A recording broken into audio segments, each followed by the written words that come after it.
Hello, welcome back. ഇന്ന് ഞാൻ വന്നിരിക്കുന്നത് നല്ല ടേസ്റ്റി ആയിട്ടുള്ള ഒരു പുഡിങ്ങുമായിട്ടാണ്. റസ്ക്കും കസ്റ്റേർഡും ഒക്കെ യൂസ് ചെയ്തിട്ട് വളരെ പെട്ടെന്ന് തന്നെ നമുക്കത് റെഡിയാക്കി എടുക്കാം. അപ്പോൾ അതെങ്ങനെയാണെന്ന് കണ്ടിട്ട് വരാം. ഫസ്റ്റ് പുഡിങ്ങിലേക്ക് കസ്റ്റേർഡ് റെഡിയാക്കി എടുക്കാം. അതിനായിട്ട് 2 കപ്പ് പാല് ചൂടാക്കാനായിട്ട് വെച്ചിട്ടുണ്ട്. ഇതിലേക്ക് 3 ടേബിൾ സ്പൂൺ പഞ്ചസാര ആഡ് ചെയ്ത് കൊടുക്കാം. പാലൊന്ന് തിളയ്ക്കാൻ തുടങ്ങുമ്പോൾ അതിലേക്ക് 2 ടേബിൾ സ്പൂൺ കസ്റ്റേർഡ് കുറച്ച് പാലിൽ മിക്സ് ചെയ്ത് ആഡ് ചെയ്ത് കൊടുക്കാം.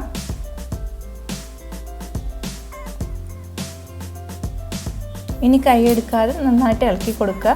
കസ്റ്റേർഡ് ഒന്ന് കുറുകി വരുമ്പോഴത്തേക്കും നമുക്ക് തീ അങ്ങ് ഓഫ് ചെയ്യാം. കസ്റ്റേർഡ് റെഡി ആയിട്ടുണ്ട്. നമുക്കിനി ഇത് തണുക്കാനായിട്ട് മാറ്റി വെക്കാം. ഇനി നമുക്ക് പുഡിങ് സെറ്റ് ചെയ്യാനായിട്ട് വെക്കാം. അതിനായിട്ട് ഒരു പുഡിങ് ട്രേ എടുത്തിട്ടുണ്ട്. അതിലേക്ക് റസ്ക് ഇങ്ങനെ പാലിലൊന്ന് ഡിപ്പ് ചെയ്തതിന് ശേഷം അറേഞ്ച് ചെയ്ത് വെക്കാം.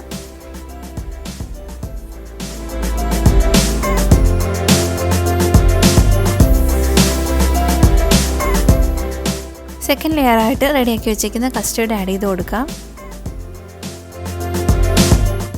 തേർഡ് ലെയറായിട്ട് ഞാനിവിടെ ഫ്രൂട്ട്സാണ് ആഡ് ചെയ്ത് കൊടുക്കുന്നത്. നമുക്ക് ഫ്രൂട്ട്സിന് പകരം ഈ റസ്ക് തന്നെ അറേഞ്ച് ചെയ്ത് കൊടുക്കാം. ഒന്ന് പാൽ ഡിപ്പ് ചെയ്തതിന് ശേഷം ഒന്നുകൂടെ അറേഞ്ച് ചെയ്ത് കൊടുക്കാം.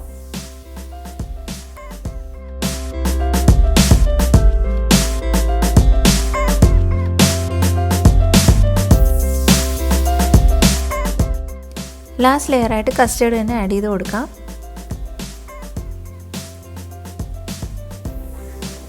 ഇനി ഇതിൻ്റെ മേലായിട്ട് നിങ്ങൾക്ക് ഇഷ്ടമുള്ള നട്ട്സ് ആഡ് ചെയ്ത് കൊടുക്കുക. യമ്മി ആയിട്ടുള്ള പുഡിങ് റെഡി ആയിട്ടുണ്ട്. വീഡിയോ ഇഷ്ടമായിട്ടുണ്ടെങ്കിൽ എല്ലാവരും ട്രൈ ചെയ്ത് നോക്കണം. ഫ്രണ്ട്സും ഫാമിലിക്കും ഒക്കെ ഷെയർ ചെയ്ത് കൊടുക്കുക. നെക്സ്റ്റ് വീഡിയോയിൽ വീണ്ടും കാണാം. Thanks for watching. ബൈ.